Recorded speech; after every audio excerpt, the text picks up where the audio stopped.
Bueno, buenos días. En primer lugar, quería agradecer al profesor Poniachik y a todo el comité organizador, a mis amigas Ana María, Claudia y obviamente a los moderadores de lujo que tengo en esta mesa. Muchas gracias.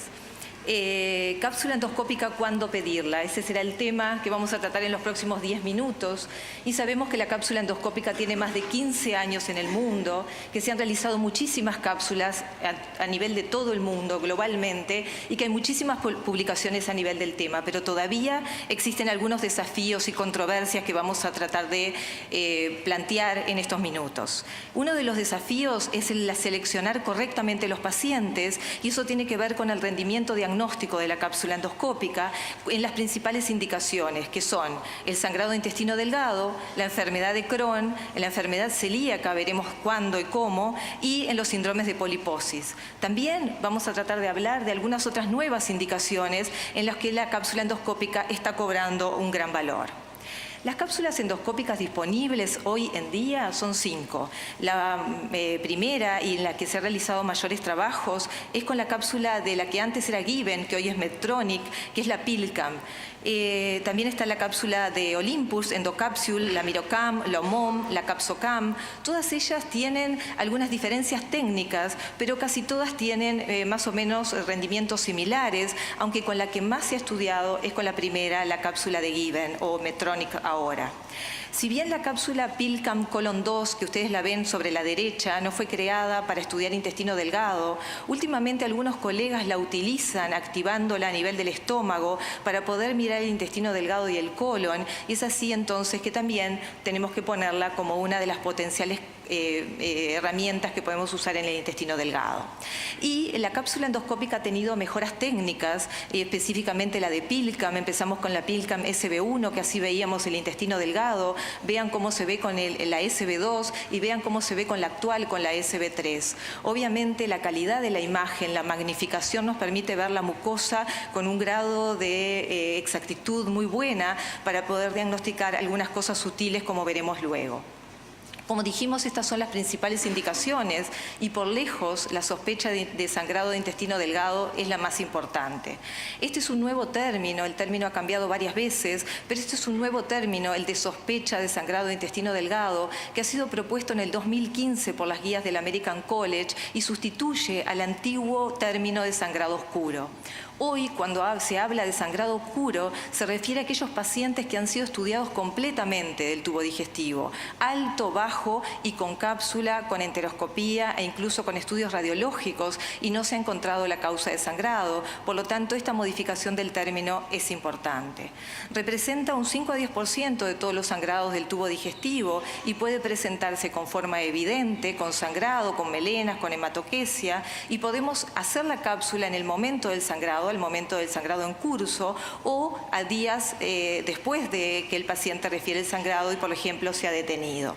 Pero también puede presentarse de manera oculta y, según la guía que estemos viendo, la definen de formas diferentes, y en esto hay que tener bastante cuidado. El pool más importante de los pacientes con sangrado oscuro son aquellos con anemia ferropénica, pero también se propone que aquellos pacientes con test de sangre oculta positivo también podrían estar indicados a realizar la cápsula. Pero cuidado que cuando hablamos de test de sangre oculta no son todos, porque el FECATest inmunológico, el antiguo test de Guayaco que se usaba, en realidad marcan sangrados de colon, y es solamente el test de sangre oculta que titula la hemoporfirina la que nos permite evaluar sangrados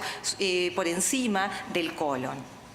El rendimiento diagnóstico de la cápsula en la sospecha de sangrado de intestino delgado es de aproximadamente entre 38 y 83%. Vean que el rango es enorme, y esto está dado porque realmente la cápsula endoscópica ha sido medida tanto en pacientes con un sangrado en el momento en curso como en pacientes con anemia, que tienen claramente rendimientos diferentes. Tiene alta sensibilidad y una especificidad que es comparable a la de la enteroscopía intraoperatoria, que es el gold estándar y tiene un rendimiento mayor que la enteroscopía por pulsión, que la radiografía contrastada, que la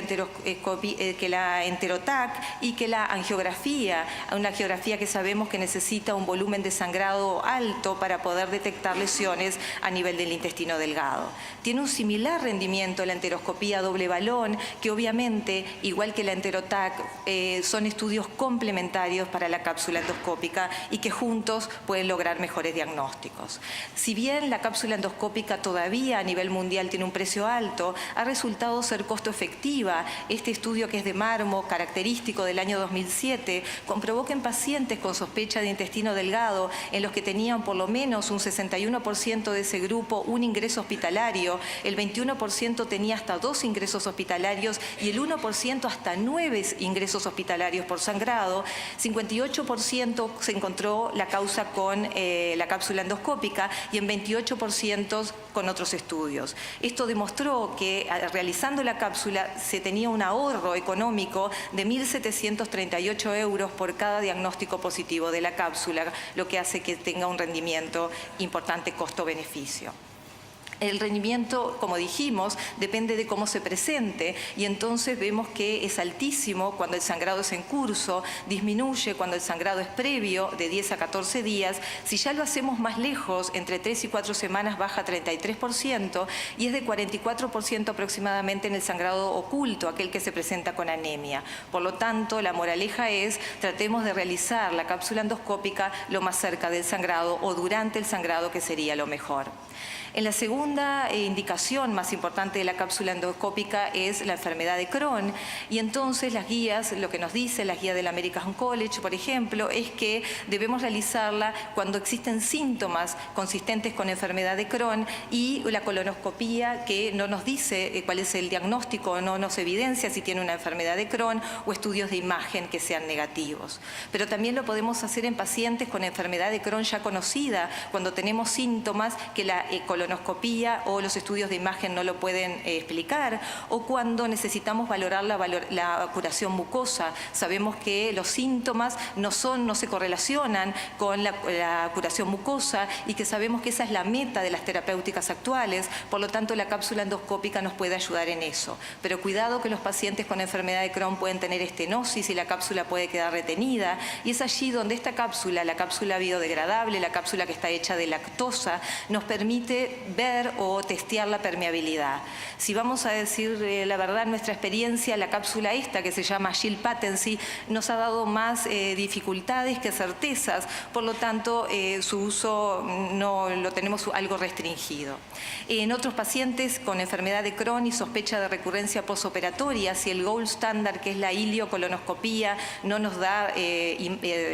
causas por las que el paciente tiene los síntomas o la recurrencia, podemos valorar con cápsula endoscópica. Y finalmente, en pacientes con diarrea crónica o dolor abdominal sin biomarcadores con enfermedad de Crohn, es una de las indicaciones un poco que se sugiere, pero no es exactamente indicada con un grado de recomendación alta. En la enfermedad celíaca, la cápsula endoscópica estaría indicada en aquellos pacientes en los que realizando una dieta libre de gluten persisten con síntomas y la endoscopía con biopsias no explican por qué tenemos la causa. Esto es los pacientes que se llaman no respondedores, que son aquellos que tienen síntomas más allá de 6 meses, y dentro de ellos, si tienen atrofia, están los pacientes con enfermedad celíaca refractaria, que veremos más adelante.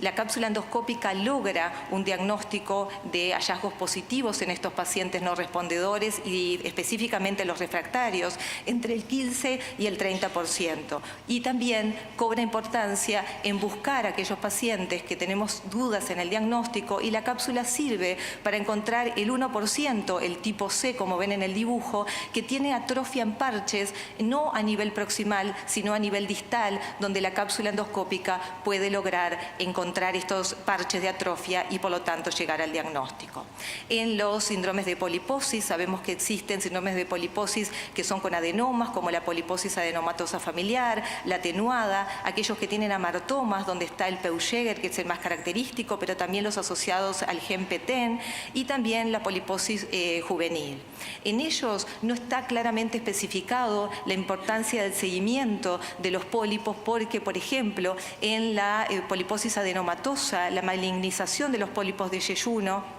es mucho menor que aquellos de duodeno, donde tienen que ser valorados por una endoscopía digestiva alta, que es el gold standard para esto y no la cápsula. Los pólipos de duodeno se tienen que valorar, y específicamente los periampulares tienen que valorarse por una endoscopía alta, y si es de visión lateral mejor, y entonces